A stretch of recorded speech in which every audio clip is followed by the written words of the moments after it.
मतदारसंघाची पुनर्रचना जरी झाली तर तुमचा जे काय अश्वमेघ आहे कोणता मायेचा लाल पण रोखू शकणार नाही। याच्यासाठी तुमचे फक्त आशीर्वाद पाहिजे। नांदेड जिल्ह्यातील देगलूर येथे पोलीस निरीक्षक मारुती मुंडे यांनी खाकी वर्दीतच काँग्रेसच्या कार्यक्रमात उपस्थित राहून भाषण केल्यानं मोठा वाद निर्माण झालाय। काँग्रेसचे स्थानिक नेते रामदास पाटील सुमठाणकर यांच्या वाढदिवसानिमित्त आयोजित कार्यक्रमात त्यांनी व्यासपीठावरून उघड समर्थन व्यक्त केलं। मतदारसंघाची पुनर्रचना झाली तरी तुमचा अश्वमेध कोणी थांबवू शकत नाही, भविष्यात तुम्ही मंत्री व्हाल असं वक्तव्य त्यांनी केलं। या वक्तव्याचा व्हिडिओ सोशल मीडियावर वेगानं व्हायरल होत असून पोलीस दलाच्या तटस्थतेवर प्रश्नचिन्ह निर्माण झालंय। सेवा नियमांना डावलत केलेल्या या कृतीवर प्रशासन काय कारवाई करते याकडे सर्वांचं लक्ष लागलंय।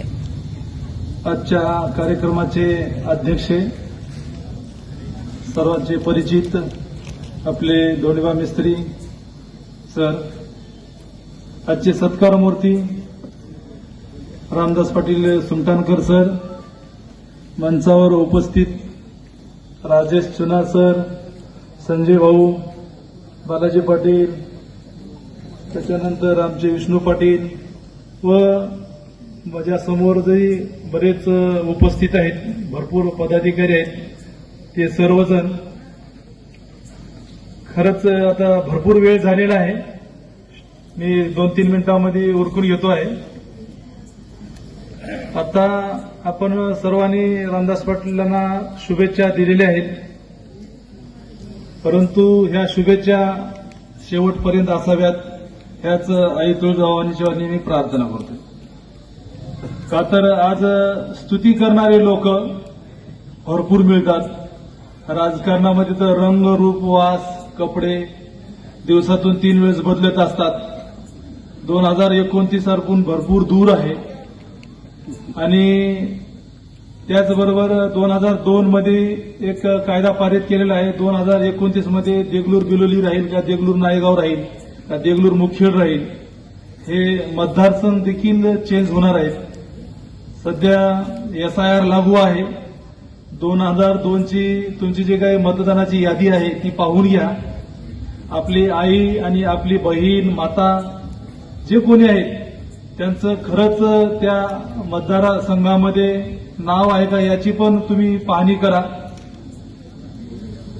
यश मिळतो, परंतु आमचे रामदास पाटील साहेबांना 2-3 सजेशन पण आहेत। हे स्टेज सजेशन देणं पण तेवढंच गरजेचं आहे। का तर चांगलं बोललं तर त्यांना पण चांगलं वाटतंय, तुम्हाला पण चांगलं वाटतंय, परंतु टीका करणारे लोक किंवा बोलणारे लोक, बोचणारे लोक पण त्यांच्या पाठीमागचा काय उद्देश असतो फार चांगला असतो म्हणतात। स्लो पॉयझन राहण्यापेक्षा सायलेंट किलर फार डेंजरस असतात तुमच्या माहितीच तो। ते बोलून पण दाखवत नाहीत आणि काम तर करून दाखवतात। तसेच देगलूरची पण जनता आहे। जरी तुम्हाला वरवर संपूर्ण पक्षाचे लोक एकत्र चांगले वाटत असतील तर मधल्यामधून काटे काढणारे भरपूर लोक आहेत, हे लक्षात घ्या। त्यामुळे फार मोठी स्पर्धा आहे। प्रत्येकाला पदाधिकारी व्हावं असं वाटत आहे। इथं जे काही सर्व जमलेले आहेत ते कोणत्या ना कोणता उद्देश ठेवूनच इथं आलेले आहेत। भविष्यामध्ये सरपंच होईल, झडपी मेंबर होईल, पंचायत समितीचा सदस्य होईल किंवा इतर कोणता पक्षाचा आणखीन प्रमुख होईल, ह्या उद्देश ठेवून इथं लोक आलेले आहेत।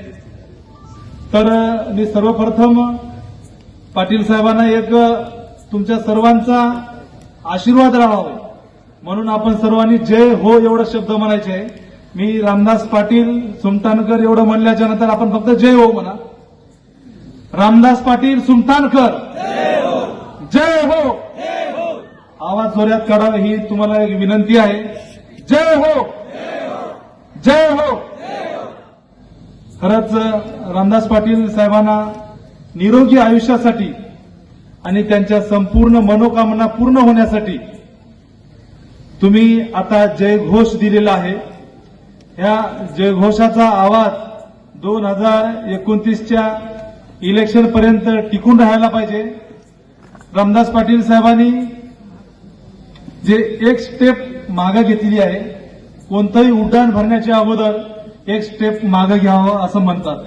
रामदास पाटील साहेबांनी एक लक्षात घ्या, एवढा मोठा संघर्ष केलेला आहे. त्यांना एमपीएससी करण्यापासून ते एक संधी अधिकारी आहेत. संधी अधिकारी बनण्यासाठी त्यांचा जे काही स्ट्रगल आहे, मी दुसऱ्याच्या तोंडातून मी ऐकलेलं आहे. खरंच फार मोठा स्ट्रगल होता सर.